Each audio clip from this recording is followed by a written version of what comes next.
Hey everyone, welcome back to the channel. If you are new here, I am Peter Anoa, clinical therapist at Galanis Counseling. On this channel, we unpack the uncomplicated parts of being human so you can understand your emotions and heal from the inside out.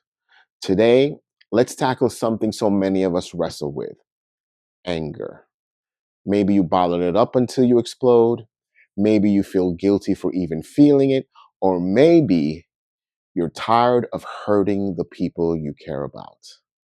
No matter where you are not alone. Let's explore what anger really is and how it can become your ally instead of your enemy.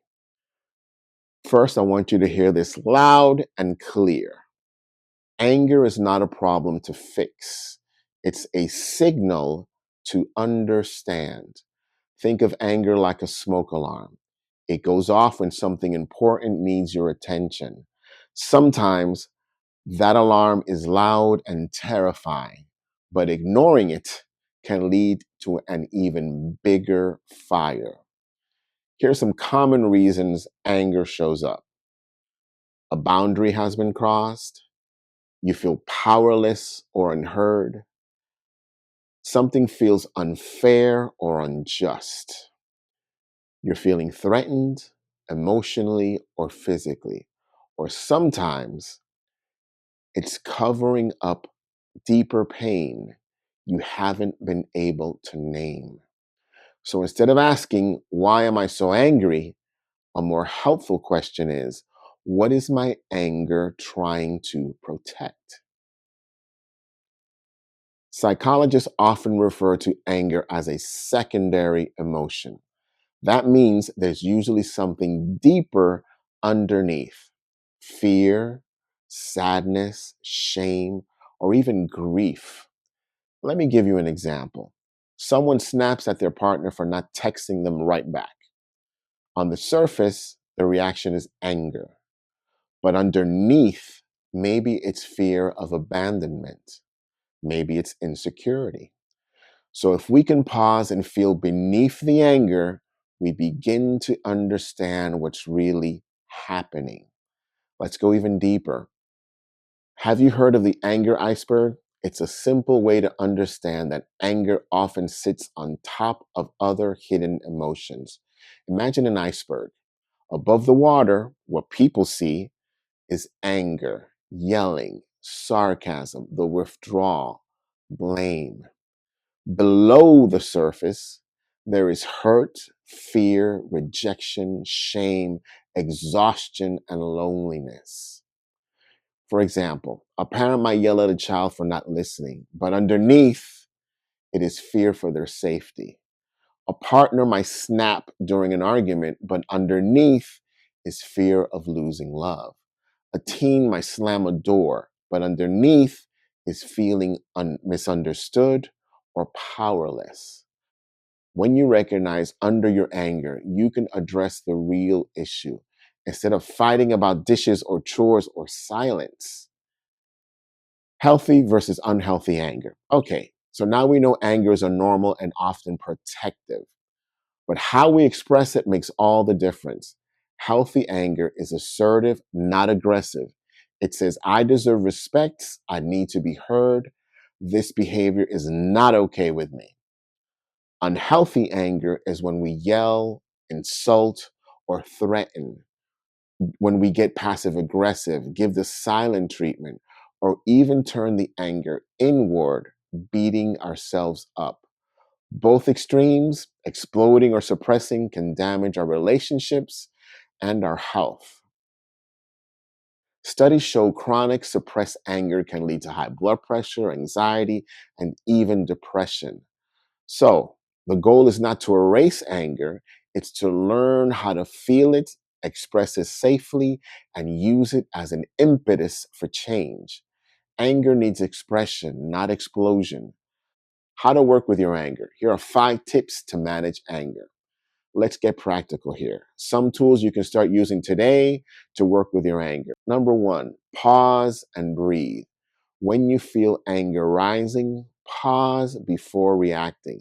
Take a breath. count in your head, step outside, splash cold water on your face.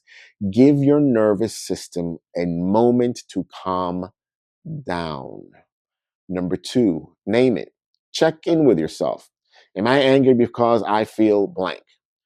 Naming the emotion helps your brain switch from reaction mode to reflection mode. Number three, notice the trigger. Ask yourself, what just happened? What boundary or value feels threatened right now? Is it about this moment, or does it remind you of something else, something deeper? Number four, express it safely. Therapy, journaling, focus on your thoughts, go for a walk, punch a pillow, work out. Safe physical release is healthy. Number five, learn to reset boundaries or set boundaries. Anger often means you need to say no or stop. Practice clear, calm statements. I'm not okay with that. I need some space right now. Let's talk when we're both calm. Boundaries protect your peace and honor your feelings. Let me take off my clinical hat just for a second and give you some food for thought. I want to say this truly from my heart. If anger has ever cost you a friendship, a job, a relationship, or just your sense of inner peace, please know this does not make you broken. It makes you human. It means you were doing the best you could with the tools you had at the time. Many of us were never taught how to handle overpowering feelings like anger. Some of us grew up in homes where anger exploded like a storm in the middle of the night. Maybe people shouted, slammed doors, or hurt each other with words or worse. Others grew up in silence where anger was so buried deep inside you weren't allowed to admit it existed. Neither extreme teaches us how to sit with anger, how to listen to it, and express it without harm. So we grew up either fearing it or letting it control us. But here's the truth: healing is possible. Healing is about unlearning old survival patterns and practicing new ways to feel, to speak, to say, this is not okay with me, or I need this to change. Be patient with yourself. Be kind with your learning curve. Every time you pause, instead of yelling, every time you name what you're feeling, every time you choose a healthy boundary instead of an old reaction, you're rewriting the story your anger tells. In the end, anger is not your enemy, it is your compass. If you listen, it would always point you back to what matters most: your worth, your values, and your peace. If this video strikes a chord with you, please let me know. Send a message, share with others who might be struggling with anger right now. Like, you know what to do. I thank you again. Have a great day. And remember, all that you have is your soul. So protect it. Take care. See you next time.